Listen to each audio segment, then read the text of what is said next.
Okay, I'll go ahead and get started. And as always, I invite people to turn their cameras on. It's not required, but it does help with building Sangha. So then starting with this series of talks, four talks on the four spiritual centers and the corresponding instinctual drives. And these aren't really talked about a lot. They aren't part of Buddhism necessarily, unless there's a part of Buddhism that I'm not aware of. The Hara is sometimes talked about in Zen, I know. But mainly I'm taking these from my time with the Diamond Approach and also the Sufi tradition, which is part of the Diamond Approach. So, and when I gave this talk once before, I had a number of people there who were Qigong practitioners and were very interested because they work with the centers in the Taoist tradition. But I don't have really, I have done Qigong for years and I know a little about it, but I can't claim to have any expertise about that. So it was an interesting conversation. I learned some things from these Taoist practitioners who were there, and it was wonderful. So there are four centers then. So the centers, these are not chakras.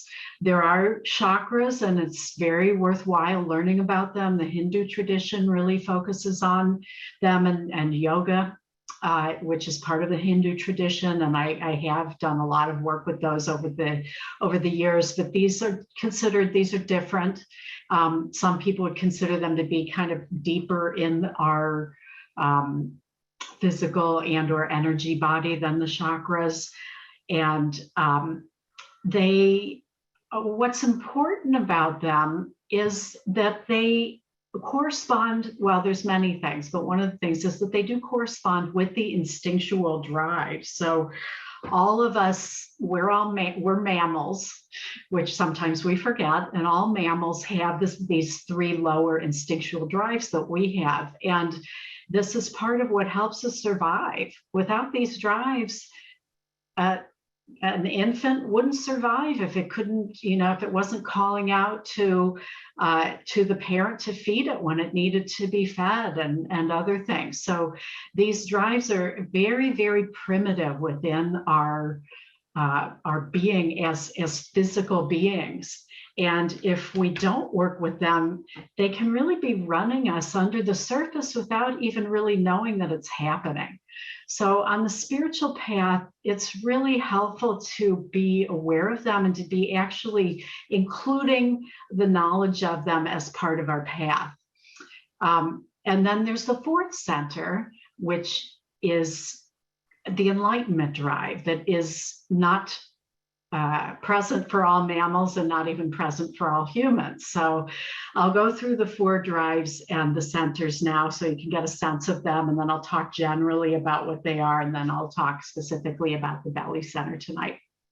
So we have the belly center, and that corresponds to the self-preservation instinct, which is, basically the drive to keep us alive. And all the other ones, including the enlightenment drive, come from this main drive. So the belly center really is the foundation for everything. And in some traditions, it's considered to be the most important, although on the spiritual path, I think that all of them are important, but it's the most fundamental center. And it's called it's called the Kaf, the Hara, the Tantien. These are all names for it.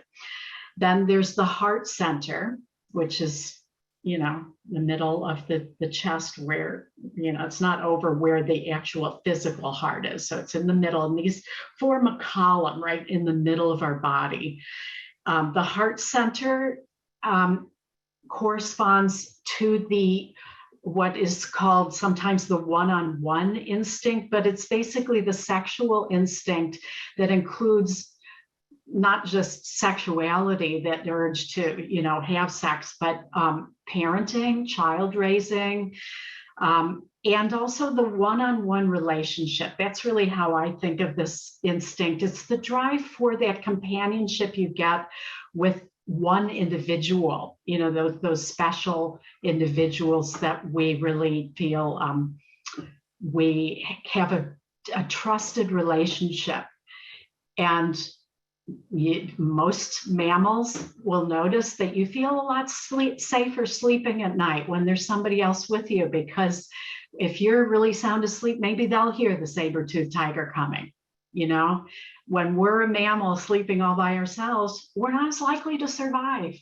So, all of these are very primitive in our system, and especially for mammals like humans, which are pack animals.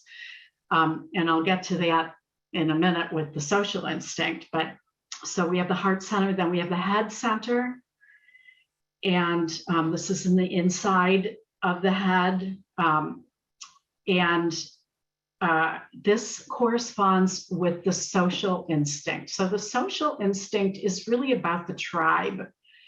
And we'll notice that of the other mammals, the great apes, because they have such complex social interactions, they are the most like us. I mean, basically, that's what we are as apes, but that really expands the head center, having all those complex social interactions. So the social instinct is about the tribe. Am I part of the tribe? Am I, what's my status in the tribe?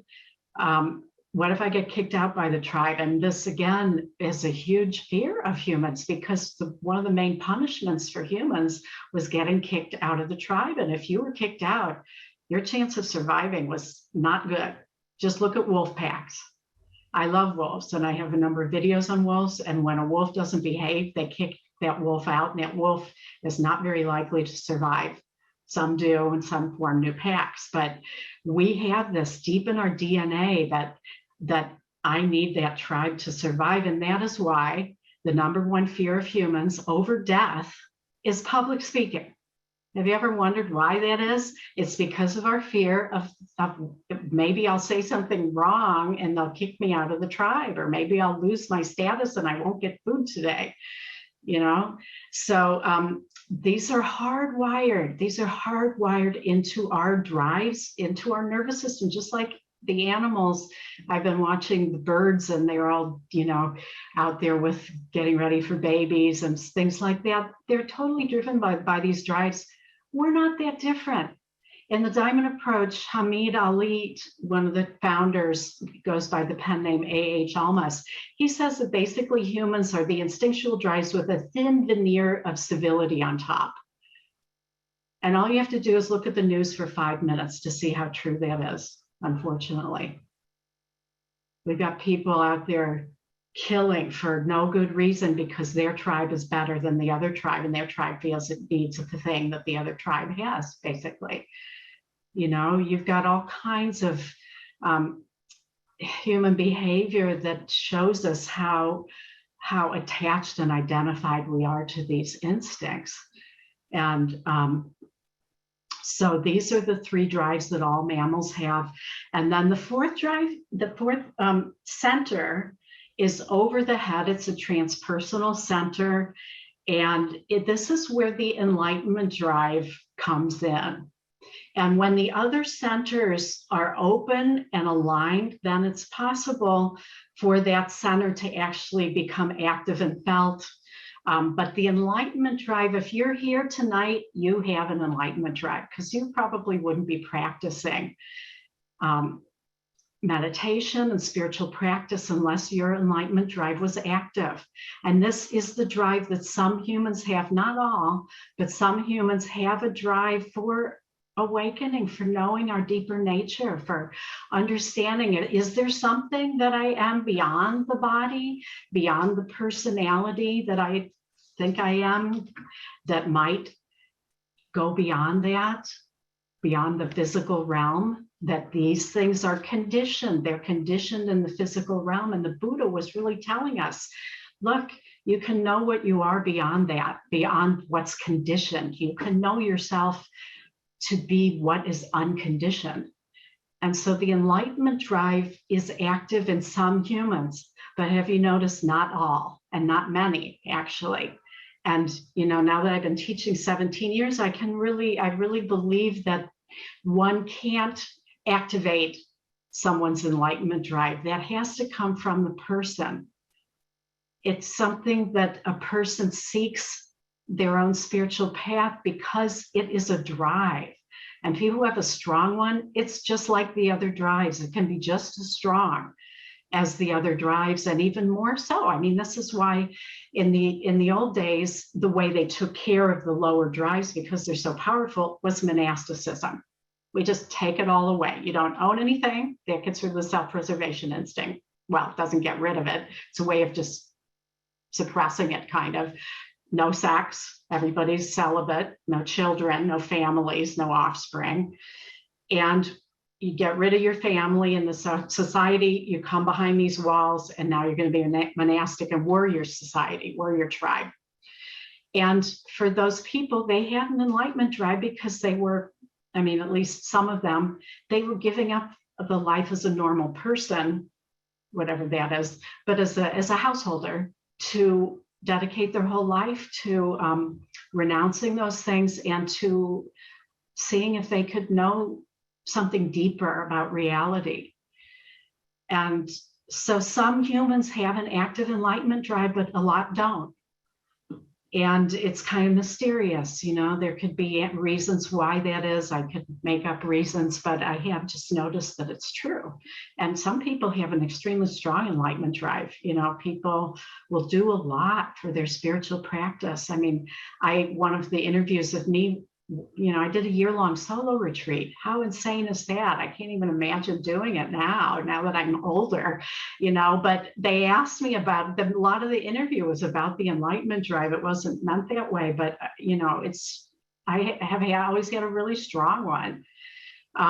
So people will do a lot for their practice if they're, depending how strong one's enlightenment drive is. And this center is transpersonal.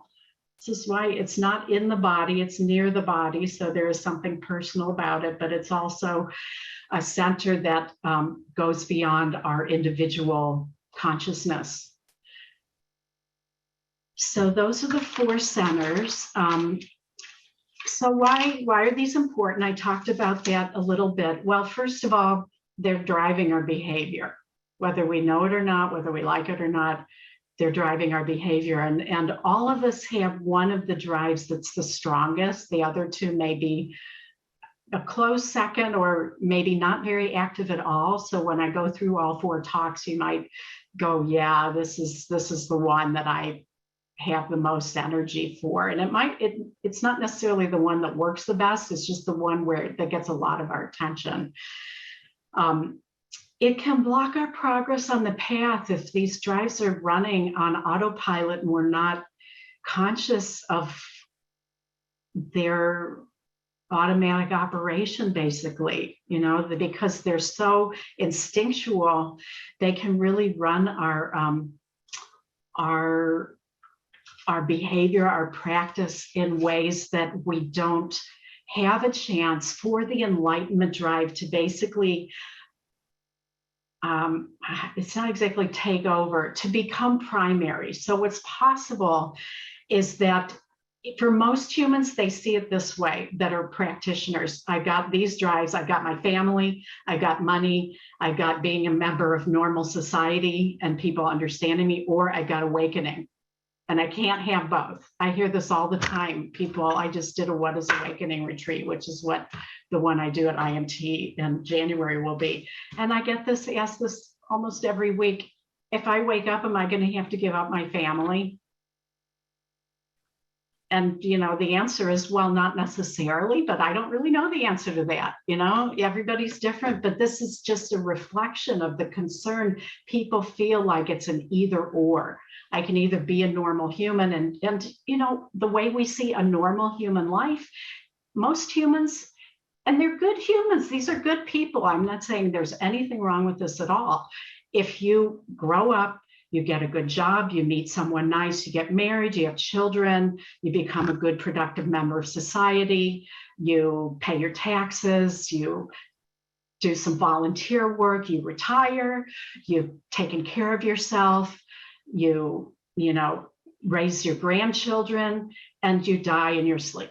This is kind of this is a good human. This is the life. This is the American dream. This is the life that people want, and that's wonderful. And people who have that life are wonderful contributing humans. So, but basically, we're just living out those three drives. If that's the totality of our life, we're living out those drives, and we're being a good human, and there's nothing wrong with that. But once the enlightenment drive comes in, all of a sudden, it's like, what do I do with that? Nobody gets it. And there's this sense of conflict. But what can happen over time on the path is that the three lower drives serve the enlightenment drive. Instead of being in conflict for a long time, they're in conflict. But at some point, the lower drives can actually be in service to awakening. And so the fact that I am alive in the physical realm is in service to either my awakening or maybe other beings, helping other beings. And that doesn't mean being a spiritual teacher. We need awakened accountants. We need awakened grandparents. All of this contributes to the human condition. So that's not necessarily what I'm saying, but our physical existence is happening because of this higher potential that humans, as far as we know, humans are the only mammals who can actually know their deeper nature. That might not be true. It might be true that that elephants and whales and dolphins and dogs, maybe there may be some others who have self-awareness. But as far as we know, humans are the only ones with the self-reflective capacity to actually know their deeper nature. And so it's not that the lower drives are bad or wrong. They're not at all. We need those to have a human experience we've got to have a body to exist in the physical realm. Without this, we can't have a human experience. So this isn't about one being right and the other being wrong. It's just that humans have the potential to go beyond living a good life as an ego self. And we, as far as we know, are the only beings who have even that potential. And so this is a potential of the human condition to go beyond that. So this is where the enlightenment drive comes in, and then our relationships serve that. Our social engagement serves that. And so there doesn't have to be, the potential is that those drives don't have to conflict, but the enlightenment drive is leading and the others are following. So the centers then work as building blocks. It's ideal to have the belly center really be solid, and then the heart can feel supported. What most of us have is head center. Most of us are so head-based, so thought-based, and it's not always in a way that is open spiritually, but there's so much going on with thinking. And even just getting our energy down into the body where we're putting some attention there. That's why mindfulness of the body is so wonderful, because it brings the awareness and attention out of the thinking and into the body. But there's a building blocks kind of thing that can happen where if the belly center is strong, then our heart can be supported and opening. And the heart is often, it depends on the person. Some people really lead with their heart center and are very in touch with that, but there can be a lot of pain in the heart center. And so what happens often is people have head and belly, but the heart isn't working. So there's a lot of wobbling that can happen there. So really the ideal is to have the stacking of the centers so that they are all functioning spiritually and physically as in our life in the world, that we can manage our life in a physical body as a human with loved ones, with jobs, with contributing, all these other things that we need to do as a human to live, unless we're supported by, this is why when we come out from behind the monastery walls, we aren't supported anymore financially. We have to make our own living. We have to have mortgages and things. It gets complicated. So having those, when they're functional, then there's the possibility that the Mo center, which is up here, can open in such a way that becomes more stable and allows for more access to what is beyond the physical dimension. And in Buddhism, we have what is known as the formless realm, or the immaterial realms. These are considered actual realms of existence in Buddhism. And I do have a talk that I've given on how that maps over to the diamond approach understanding of non-duality. But this is where, if our centers aren't aligned, it makes it very hard to have really an ongoing sense of stability in our functioning from our deeper nature. So there is a relationship to the Enneagram with this. For those of you who work with the Enneagram, where one of our drives is normally predominant. And you'll see that if you look at the Enneagram, any of you work with the Enneagram at all? Okay, so if you're interested in that, I've given talks there on Dharma Seed on that.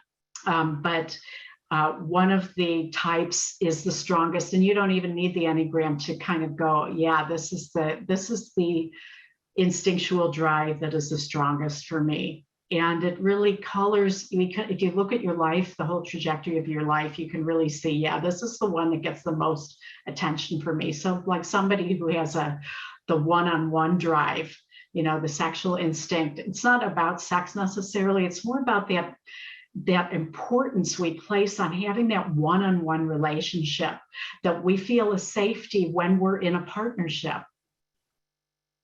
And when we're not in one, there isn't safety, or sometimes people will reject, that drive is active because they've rejected and pushed against those things. But there's just a lot of attention and a lot of our mind share gets put on that drive.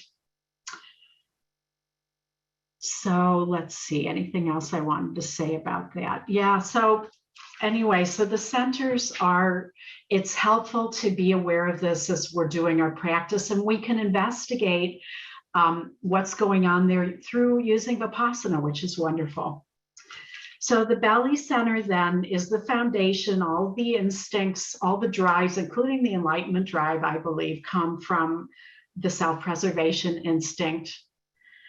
And meditation actually really helps with this center because it builds the will.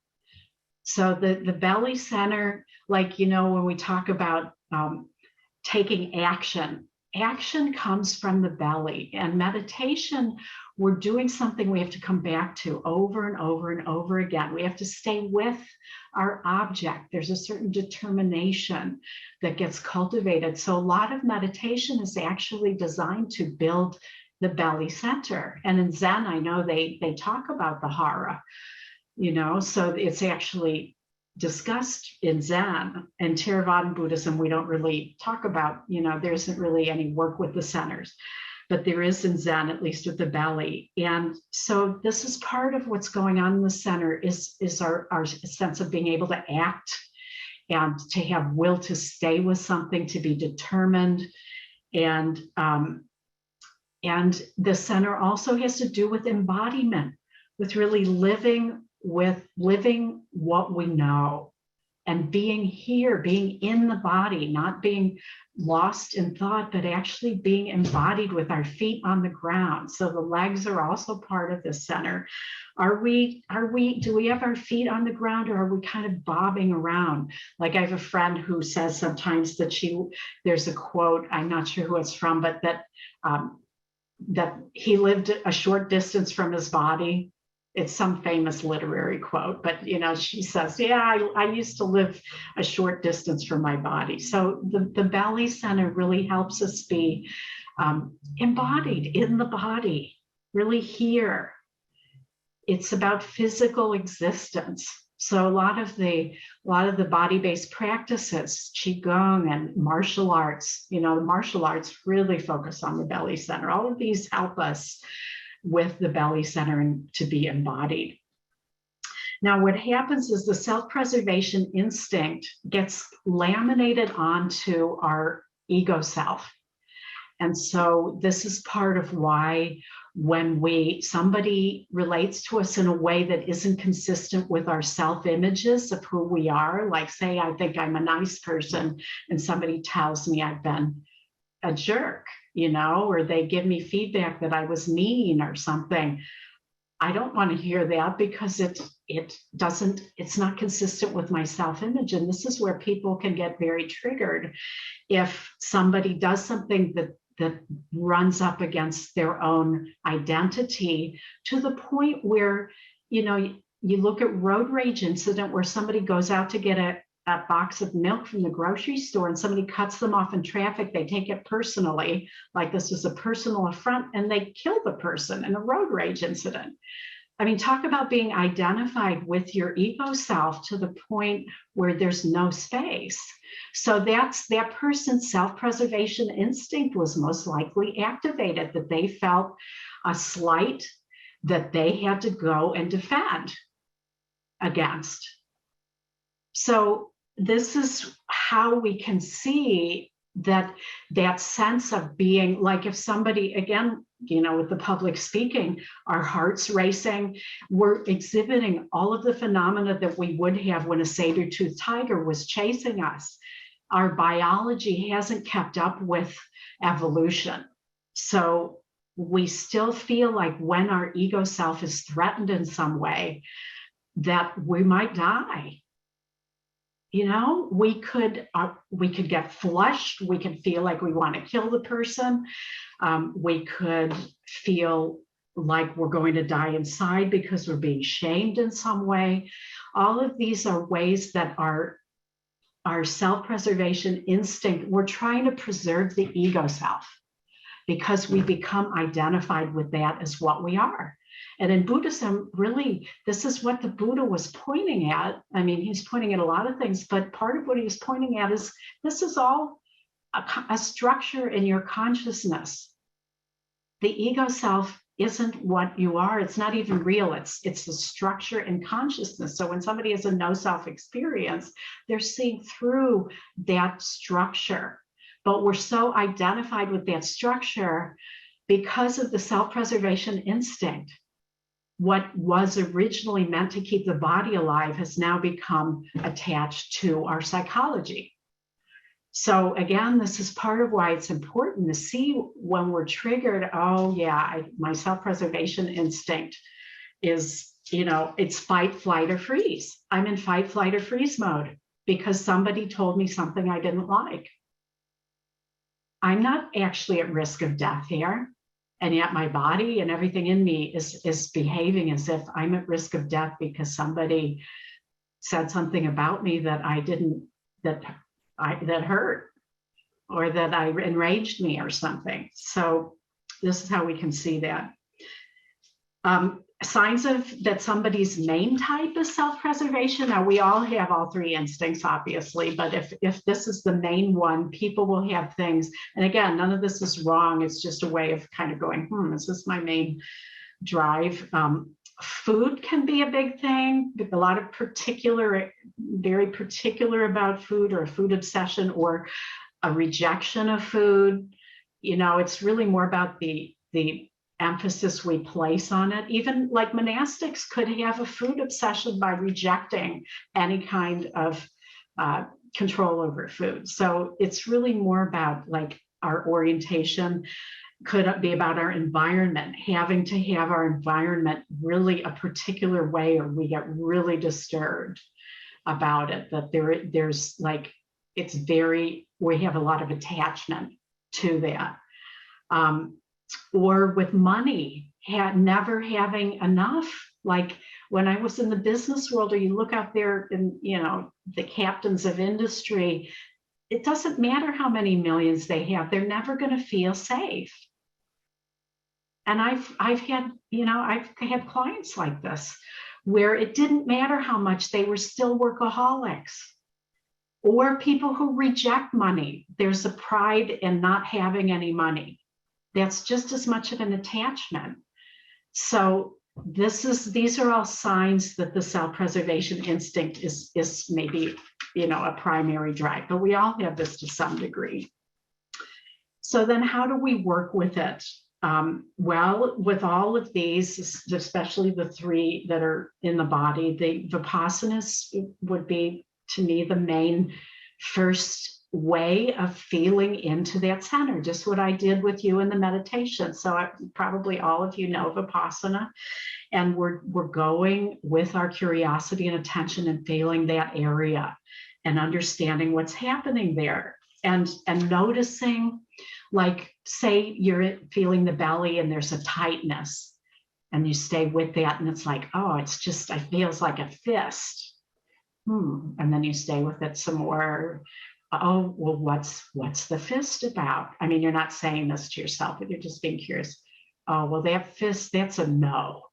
That fist is a no. Okay, it's a no. Let me be with the no. What's the no like? Well, the no feels adamant. There's an aversion in the no. It's kind of unpleasant. What's the no? And then, we see that there's something in our life that we're really resisting, that we're just saying no to, and we can feel it in the body. So this is just an example of how would we work with it, and then it might be like, is my self-preservation instinct part of this? It might not be, but it's another way of understanding maybe what's going on when we're exploring maybe some strong sensation or emotions there that can help us disidentify from that, so that we're not actually giving more identity to it and believing that this is what we are.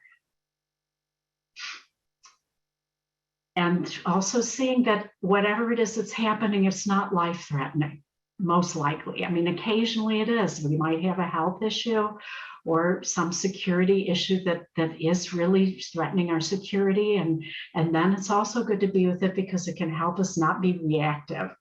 We're never in our best place to function when we're in reactivity. So this can also help us reduce the reactivity and not just let it be running on autopilot.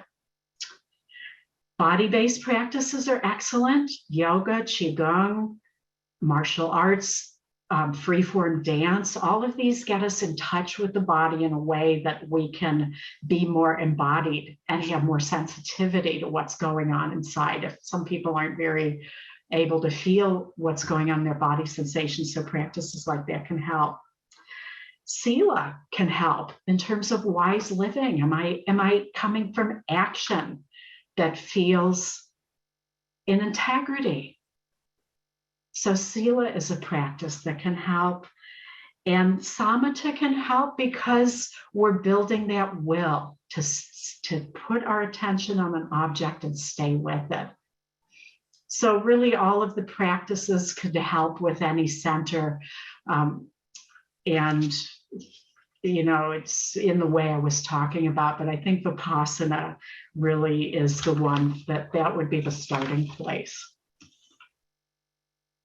So I think I'll stop there now and see if there are any comments or questions about any of this.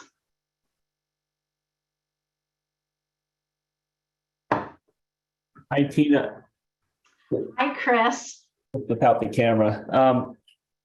Do you know anything about the short evolution of humanity, from maybe a psychology perspective or sociological, background or something? How is the brain evolving?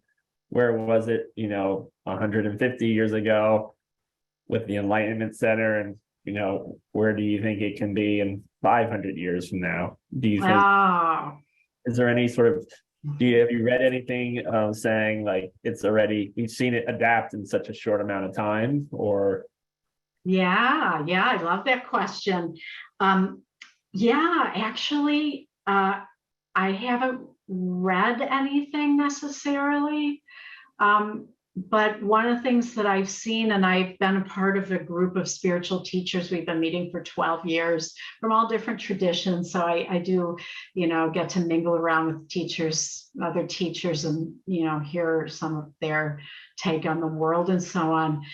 While there's clearly always been humans, or as far as we, maybe not always, but at least as far as written history, who had the enlightenment drive. I mean, look at the Buddha, and all of his prior lives that he had before he was the Buddha, and all the other spiritual figures throughout history who were very advanced, in all traditions. So we can see that the enlightenment drive has been with humanity a long time.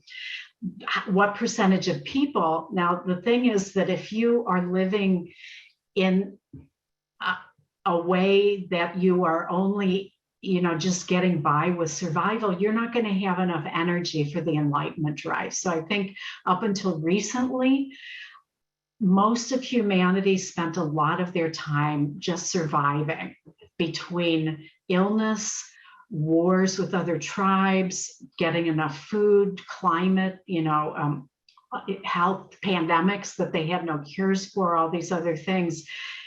People didn't have as much free time. So now that one of the luxuries is we do have more, there are more and more humans who have their basic survival needs met.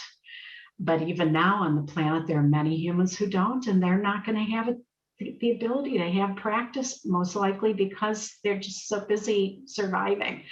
So one of the things that's happened lately, and probably the last 30 years with the human rights movement and all of that, as well as advances in societal advances, is that more and more people who aren't monastics, more and more householders are really inclining themselves towards a deep spiritual practice while they're living a normal life. That's one of the cool things about our era, is that is happening for the first time ever, that we have both the means and we have the time and the resources. I mean, think all of you here, think of the good fortune, the good karma that you have to be able to practice, that you can be here tonight, instead of being in a war zone or starving somewhere like so many other humans are, so we're so fortunate. And more people are waking up. I hear this from teachers, even in traditional, like in some of the traditional monastic centers in Theravadan Buddhism even. Look at all the people who are doing practice. So, one of the things that I find very inspiring, and this is my belief about the human situation, isn't that we're trying to get off the wheel and abandon the physical realm. In Tibetan Buddhism, the belief is that what determines whether we experience samsara or nirvana is our view of reality. And imagine if every human even just had a spiritual practice, not awakened or anything, just was trying, just was meditating and doing their best to have a practice, the physical realm, this planet would be a paradise. We wouldn't have wars where people were killing each other. Yes, there would be conflict, but we would find ways other than killing to deal with it. We wouldn't be leaving people without food. We've got plenty of food for everybody. So that you ask about 500 years from now, if we make it through the stage where we have too much power and we can easily destroy ourselves, which isn't certain, more and more people are practicing. You look at the number of people out there who are meditating, it's astronomical. I mean, I have mixed feelings about the meditation apps, but two of my closest friends are using meditation apps and they meditate every day now, and I'm glad. So, there's a lot that's wrong with the human condition right now, but this to me is the whole purpose of the human experience, is for us to be able to know our deeper nature and live from that, and to spiritualize the physical realm. The physical realm is dense and there's pain. because we have bodies that have nerve endings so that we'll stay alive. And without this, we can't live in the physical realm. But if everybody was undertaking some kind of practice, this would be a paradise. So that is my vision and hope, is that that is where humanity will be in 500 years. I like it. Hope I'm around to see it. Yeah, well, you know, if we keep doing those rebirths, you never know. Yeah. Thank you, Tina. Yeah, thanks for the question. Dan. Hi there. Hi, Dan. Do you have any particular recommendations for book or material from the Diamond Approach that specifically goes through the four? Gosh, I don't know what would be out there that's on the drive. That's part of why I'm doing this, because I get a lot of crossover people, or people who are dabbling, learning inquiry or something, but aren't really wanting to be in the Diamond Approach. You know, I really don't know the answer to that. The Inner Journey Home is the most complete book. You might be able to look at the index and see if their drives are mentioned there. That would probably be the best resource. Or go, you know what, if you went on, this is the answer. Go on to the Ridwan website, there's a glossary. And if you look at the glossary, it has quotes. You can look up the drives or the centers and then see what, if there are any books referenced, and that would tell you exactly where some of those references would be. Okay, great. Yeah. Thank you. You're welcome. Now, one thing I didn't mention that I'd like to include here is that the body is such a rich and multi-dimensional resource for our practice. And I've learned this through many years. I had a really difficult birth trauma that was pretty embedded in my actual tissues. And this is all pre-verbal. I almost died at birth. And so there was a lot of material there that got layered onto psychologically. And if we're feeling into the body, our personality patterning is held in the body. So if you're feeling body tensions, so we can get good, and you probably all know this from Vipassana, you can feel what that tension pattern is holding. And it's a wonderful way of working with the body. Like, you know, if you had for years just a tight place and in your right side, you know, we can actually feel into that in a way that not only can we feel what's going on in the body and the emotions and such, but we can feel what it is we're bracing against and what purpose that body pattern is holding. This is called body armor. And there's a whole, you know, Reichian psychology gets into all this, but we can do the same kind of thing with Vipassana, especially, where we can really feel into those tension patterns. Like on retreats, I hear this all the time from people, that they notice, oh my gosh, my jaw is so tight. You know, they never noticed it, but when they go on a retreat, they'll feel these patterns. And we can actually get a lot of amazing insight into what is being held there and how it links to our personality patterns. And at some point, even if we've worked through the psychology of that patterning, if we haven't worked through the holding in the body patterns actually will keep triggering that psychological pattern. So the body is just such an amazing miracle, really. Not just for the fact that we get to move around in it and have all these wonderful joys and experiences and such, but also on the spiritual path, it can really be a resource. And there's a book called The Body Knows the Score. I'm going to be listening to it on audiobook in a few weeks when I make a long drive, but it's, you know, I think it's one of the better books out there that relates to this. So that was just one additional thing I wanted to say about the body and the belly center. Really, our whole body, the body is housed in the belly center of self-preservation, because self-preservation instinct really is about the survival of the body. until it's laminated onto our psychology. Yes, and what is your name? Oh, you're muted.